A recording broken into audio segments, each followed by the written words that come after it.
해도 될 텐데 영장을 청구했다 이러는 것인데요. 그 영장실질심사는 이제 성탄절 다음 날인 네, 26일 26일 오전에 예정이 돼 있잖아요. 그동안에 그 조국 전 장관은 가족 관련된 수사에서는 진술 거부권 행사하였는데 이번에 검찰이 밝힌 바로는 비교적 상세히 진술했다 이렇게 나오지 않습니까? 감찰 무마 의혹권에 대해서는요.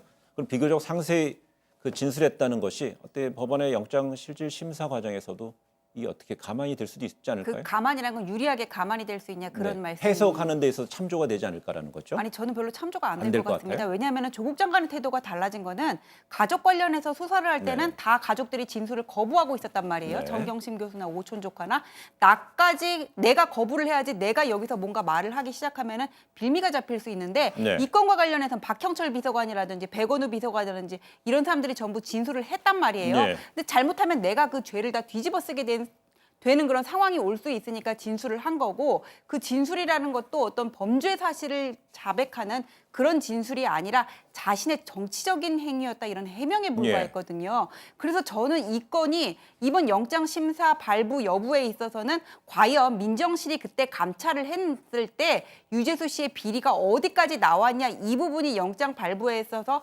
키포인트가 될 예. 것이고 조국 장관의 수사받을 때에서의 태도는 별로 영향을 미치지 않을 것 같습니다. 왜 우병우 수석 생각나시죠? 네. 그때 가장 적극적으로 해명을 했던 사람이 우병우 수석이었거든요. 네. 나는 죄가 없다. 그런데 결국은 영장 발부되지 않았습니까? 근데 나는 죄가 없다, 있다 이런 거 하고요. 뭐 정무적인 판단, 정무적인 뭐 판단이다, 뭐 책임자였다 이런 식으로 얘기하는 거라서 발언의 어떤 해명의 성격이 좀 다를 수도 있다는 생각이 드는데 네. 그 지금 여야 간의 이제 반응은 좀 많이 갈린 것 같습니다. 그렇습니다. 그 민주당의 경우는요, 뭐 검찰이 네. 그 검찰 개혁에 대한 이렇게 반사작용 이런 것이다 이런 뉘앙스였던 입장도 나왔어요. 그렇습니다. 민주당 입장에서는 이거는 검찰 개혁에 대한 반발이다 이렇게 얘기를 하고 있는 것이고요. 왜냐하면 민주당 입장에서 이렇게 보고 있는 것이죠. 네. 사실 무리하게 수사를 진행하면서 조국 전 장관을 타겟으로 해서 결국 공격을 한 게 아닌가 이렇게 보고 네. 있는 것 같습니다.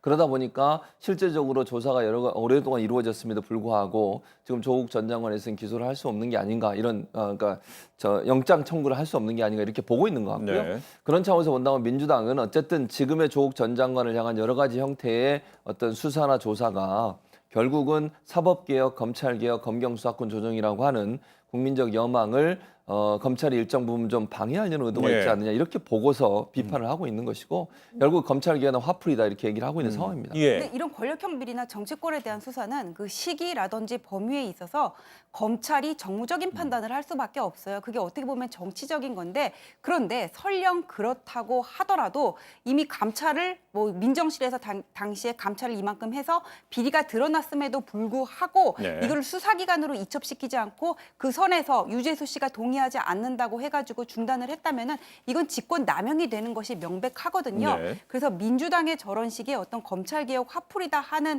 그런 그런 견해는 본질을 회피하는 식의 별로 설득력이 없어 보인다고 보입니다.